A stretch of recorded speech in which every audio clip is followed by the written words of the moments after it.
ser fechado quando esse candidato chegou. Ele pulou a grade para tentar fazer o teste, mas acabou sendo retirado pela polícia.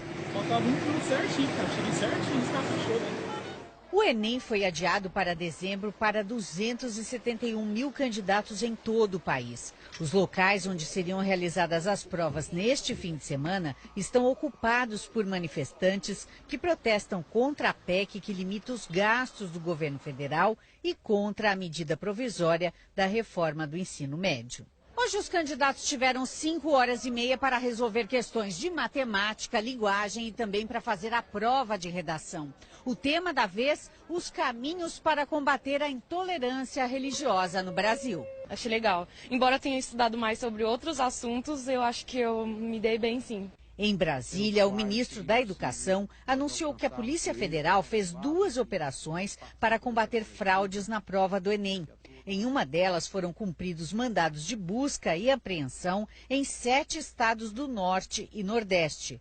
A polícia busca provas contra 22 pessoas que teriam apresentado respostas suspeitas em edições anteriores do Enem e que fariam o exame novamente agora. Durante esta semana, o repórter Eduardo Faustini acompanhou a outra operação da Polícia Federal contra fraudes no Enem. O esquema que usava um equipamento muito sofisticado de transmissão. Você vai ver agora com exclusividade os detalhes dessa operação que aconteceu hoje no norte de Minas Gerais. Montes Claros, interior de Minas Gerais. 1h30 da tarde de hoje. Antes do início da última rodada de provas, a Polícia Federal desmonta uma quadrilha de fraudadores do Enem.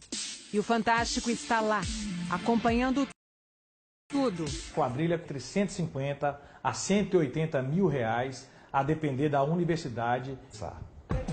As investigações começaram 15 dias atrás. Quando soube do esquema, uma das pessoas que se relacionava com um dos integrantes da quadrilha foi desabafar com um padre, que aconselhou a pessoa a procurar a Polícia Federal.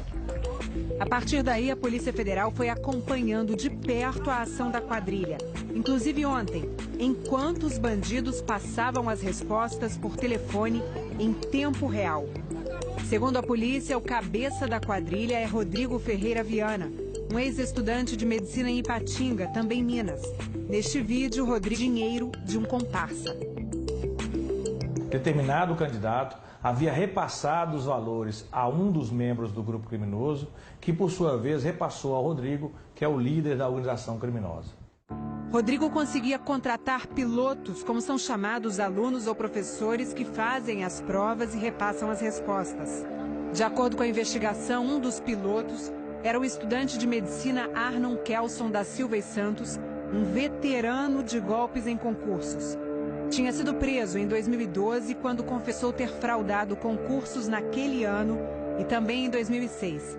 Ele fez provas no lugar de outros candidatos, cobrando por isso, claro. Neste momento, ele já está montando uma quadrilha isolada, de modo a que ele possa arregimentar mais acadêmicos e, ao mesmo tempo, possa também repassar os gabaritos, se beneficiando dessa fraude.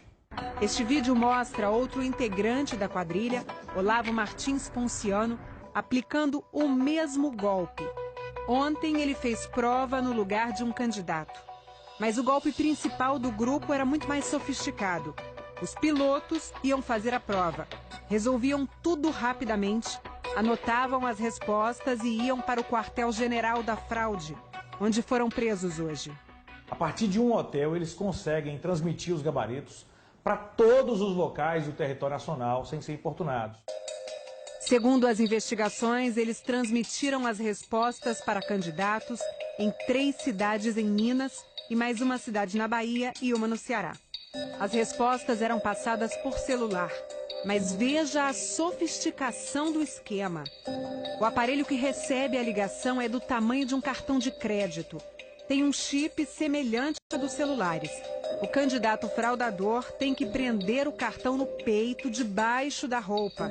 E aí o cartão manda a ligação para um ponto, que é do tamanho de uma bateria de relógio. Esse ponto fica dentro do ouvido. Veja o equipamento transmissor. Esse candidato se chama Antônio Diego de Lima Rodrigues. Ele foi preso em flagrante no Ceará. E aqui, um ponto eletrônico apreendido hoje e o aparelho receptor. O próprio Antônio mostra para a polícia o que usa para colocar e retirar o aparelho.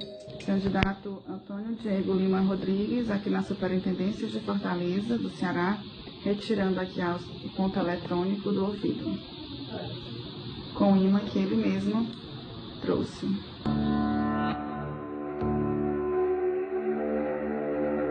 Veja agora um dos integrantes da quadrilha, Jonathan Galdino dos Santos, testando o sistema com uma candidata, Sofia Azevedo Macedo, antes da prova. Jonathan tem antecedentes criminais. Sofia, tá me escutando? Dá duas tosses aí, por favor. Correto. Eu vou falar 5 palavras. Casa, carro, tatu, prédio e cachorro. Entendeu? Dá uma torcida. Pronto, ok. Na hora da prova, as tosses eram o código usado pelo candidato para informar se entendeu ou não a resposta. Se ele tossia uma vez, significava que ele compreendeu o gabarito. Se ele tossia 2 vezes, significava que, de fato, ele não havia compreendido e o interlocutor repetia a questão, repetia o gabarito da prova. Começando. Humana. Hoje, conquista. Próxima. Dentro, vantagens. Próxima. Sentimentos, busca. No passado, como você viu aqui no Fantástico, o candidato não conseguia falar com quem passava a cola. Pela primeira vez, nós conseguimos constatar o retorno de áudio por parte do candidato. Ontem, a PF flagrou bandidos transmitindo respostas a candidatos em tempo real. Eles tinham combinado que a primeira palavra identificaria a pergunta e a segunda, a resposta certa. 4. O esquema amido. 5. As proteínas mitocôndria. A formação mosquitos. Para a polícia, o golpe mostra que a segurança nos locais da prova falhou, já que o equipamento não foi detectado.